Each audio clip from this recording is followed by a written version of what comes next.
Having a stepmom is already a complex situation on its own. You have to adjust to this stranger who's now supposed to be your mom, despite knowing zero things about her, and her knowing zero things about you. Should really say a lot. Now, imagine having someone younger than you to fulfill that role. It gets pretty messed up, I should say, having experienced it firsthand. Hi, I'm Mark, and I'm here to talk about a very awkward situation my dad put me in. But first, I have to give some context and background about my family for better understanding, of course. Looking back at my memories, I'd say I had a fairly decent childhood. Big house, rich family, getting whatever I wanted and more. I don't have many things to complain about. My mom was caring and nice, and despite being invested in her own career, she made sure to make time for me. My dad, on the other hand, missed out on a lot of my milestones, but it was understandable. Running a company wasn't exactly the easiest thing to do.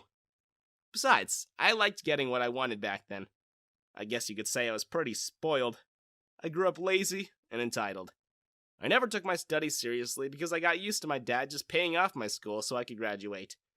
I never really had to study, just had to fail and run to my dad so he could fix it. That wouldn't last very long, though. My wake-up call that not everything was nice and peachy was when my mom ran away with a chunk of my dad's money, off to a country far enough where she could hide in luxury. There were no warnings, no goodbyes. Just woke up one day to my dad drinking in the living room with a sad yet angry look in his eyes. I knew that would change the course of our lives forever. I just didn't know how. I was in college back when it happened, and as spoiled as I was, I failed to see how my parents' marriage had already fallen apart, long before my mom even ran away. My dad was devastated, obviously, and so was I. We grieved in our own ways. Him with work, and me. I surprisingly devoted my time to my studies. But those years of just paying to pass my subjects was hitting me harder than ever. I graduated a year late, remained unemployed for another year or two, but now at age 25, managed to land myself some small-time jobs I could handle with ease. It was nothing much, but I was proud of it. With a little more earnings and maybe a promotion, I could finally move out and try to be independent, despite my dad convincing me that I could stay for as long as I wanted. My dad and I barely talked ever since what happened, but when we do, it's simply things we thought were important to mention. Ever since Mom left, we haven't had the greatest relationship. But we were okay, I guess. On one fateful night, one of the maids told me that my dad had just got home. Earlier than his usual schedule to get off work, I would say. It wasn't that much of a shock to me, not until I was told that he wanted to see me downstairs. It was the first time after so many years that he needed my presence. I figured it could be an emergency. Maybe he was dying. I tried not to seem too eager to see him when I rushed downstairs. Thought after thought seeped into my head, considering at the moment anything was possible. Did his company go bankrupt? Did my mom come back? Was he actually dying? That one made me flinch. I hope not. I don't think I could handle losing another parent at this time. What I saw in the living room when I reached it confused me to no end. He wasn't alone. A beautiful young lady stood next to him, with long hair, wearing an expensive-looking dress that fit her perfectly. My dad entertained her with pictures that were on display in the room. I could see that they moved on to talk about a baby picture of me he had framed and displayed on a shelf long ago. My mind was in shambles. Was my dad setting me up? Why would he? He never meddled with my love life before, let alone even bother asking me about it. So what's all this? Perhaps this was a sister he had kept hidden from me? No, she didn't look anything like him. Ah, Mark, come over here. I was pulled out of my thoughts when my dad called me over. I felt his guest's eyes on me, eyeing me carefully as I slowly took steps toward him. This was unknown territory for me. But maybe I was overthinking it. Maybe this was just a job thing. Or maybe he was getting his office renovated or something. I'd like you to meet Helen. I nodded at his words as I pursed my lips in a futile attempt to give her a half-hearted smile, trying to be as polite as I could. She gave one back in return. My girlfriend. Those words were enough to freeze me in my place. I began to wonder if I even heard him right. Did he say his girlfriend or mine? I got my answer when I watched him wrap an arm around her waist, and Helen smiled at me like it was the most natural thing in the world. She held out her hand and let out a cheerful greeting. "Nice to meet you, Mark. Let's get along." All throughout dinner that night, I felt like I was just floating. And so was my mind. I can't get a grasp of my thoughts, as I just kept learning and learning about Helen, who was apparently just 20 years old, and who my dad kept implying was going to be my new stepmom.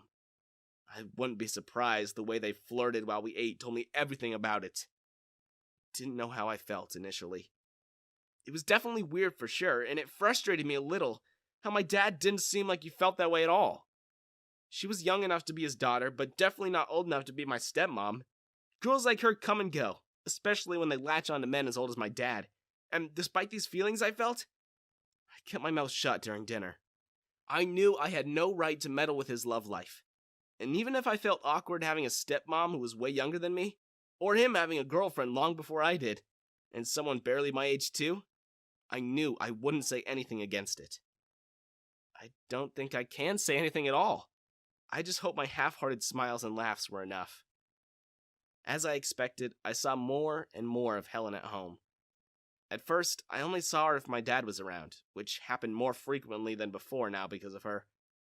But as days and weeks went by, despite the absence of my dad at home because of overtime at work, it seemed like she wasn't leaving anymore. Like I said, I didn't have any problem with it considering we barely saw each other anyway because of my jobs, but on rare occasions that we do meet, it was insanely awkward. At least for me. But her? She was all smiles. She was very nice to me, would cook me breakfast, pack me lunch, and all that. And I knew she was supposed to be my stepmom, but the way she acted kind of felt like she was my girlfriend instead. I tried not to think much of her lingering touches on my arm, or the weird laugh she'd make whenever I say something that wasn't even supposed to be remotely funny. I know something was definitely up, but I told myself that I'm probably just reading too much into it. Admittedly, I viewed her as a gold digger, but that one was on me, and perhaps I was just being too judgmental and protective of my dad. I tried to get to know her more. Maybe that would help me see her in a different perspective. I learned she dropped out of college to be with my dad, that she didn't actually have any job at all, and would only help him with sorting out documents if he needed it. She complimented me a lot about how I looked so much like my dad, and that if she hadn't met me first, she would have totally dated me instead. Things became clear to me at this point. I hated that I was right. I tried to laugh off what she was saying, letting her know that I only viewed them as a joke, but she simply insisted that it was true. She placed a hand on top of my own, and I racked my brain for excuses to leave, immediately retrieving my hand as I stood up and pretended to check my watch. Actually, I'm gonna be late for work soon, I reasoned out. Her smile seemed to have faltered a little bit, but she simply forced out another one before nodding and telling me to be safe. I hurried out of there, shrugging the feeling of both confusion and disbelief. I worked mindlessly that day, just trying to process what happened and debated if I should tell my dad. It could definitely go wrong, and he'd turn against me as if it was my fault, or I was simply making lies to make Helen look bad. But also, maybe he'd believe me. But thinking about it, if I did tell him about what happened, he was bound to lose one of us. And I've seen how she makes him happy. I'd definitely feel guilty if he'd choose me over her, but at the same time, I don't want him to lose his newfound happiness. I decided that I wouldn't say anything. Besides, it just happened once. There wasn't enough evidence that she actually likes me, and maybe she didn't mean it that way. This was just me and my wishful thinking, obviously. I avoided being alone with her on purpose. I made as many excuses as I could, purposely skipping breakfast if my dad wasn't there, purposely coming home as late and almost at the same time as my dad does, just so I wouldn't have to deal with being alone with her. She seemed to have noticed this after a while, and became just as awkward around me as well. I didn't know if this was a good thing. I couldn't help but feel guilty about it, though. I knew it was for the best. It was just sad that I genuinely wanted to have a good relationship with her for the sake of my dad's happiness. But if things continued on like that, I just don't know if I could stand it. I wasn't sure if my dad noticed things between us, but he would often encourage me to spend some time with her, to get to know her better, and that she was actually a great person if I just took the time. I didn't know what to tell him at that moment, so I just mindfully agreed. Like I said, despite not being so close to my dad ever since my mom left, I still wanted to maintain whatever it is that we had. So if this will help, then I guess I can try and work on it. I decided to drop by the kitchen for breakfast on one of my days off, even taking a deep breath before letting my presence known to Helen. She greeted me with a surprised look before gathering her composure and giving me an awkward smile. It wasn't the same as the one she gave me the first time we met, or that first time we were alone together in the very same space, which made me feel a little relieved. We stood there in awkward silence for a while, fidgeting and wondering what to say to each other. She was the first one to gather the courage to speak up about the elephant in the room, looking up at me with glassy eyes. Look, I'm sorry for what happened the other day. I hope we can put it behind us and, try and make this work? She offered a small, genuine smile. I know this is weird and all, but we can just take it one step at a time. Maybe start off as friends instead. Or something. Whatever you're comfortable with, of course. I was again relieved. And despite the skeptic thoughts that I still had towards her, I knew I was going to give this whole thing a chance. Maybe we really just got off on the wrong foot. Needless to say, I accepted her offer.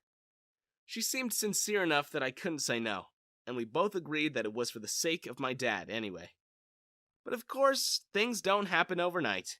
We still act like we're walking on eggshells around each other. I still have my doubts towards her, obviously, but other than that, there's some minor improvements. Small talk, subtle jokes, nothing too big. Looking at the situation now, I'm still not sure if she'll last long in this relationship. Given her naiveness and reckless tendencies, it's not far from reality that she might do the same thing she did with me to other guys. And who's to say that they won't turn her down like I did? I'm not saying it will happen, but it could. But who knows? Maybe it will, maybe it won't. But for now, I guess I'll just enjoy the presence of both a mom and a dad while I still can. Even if it feels a little weird.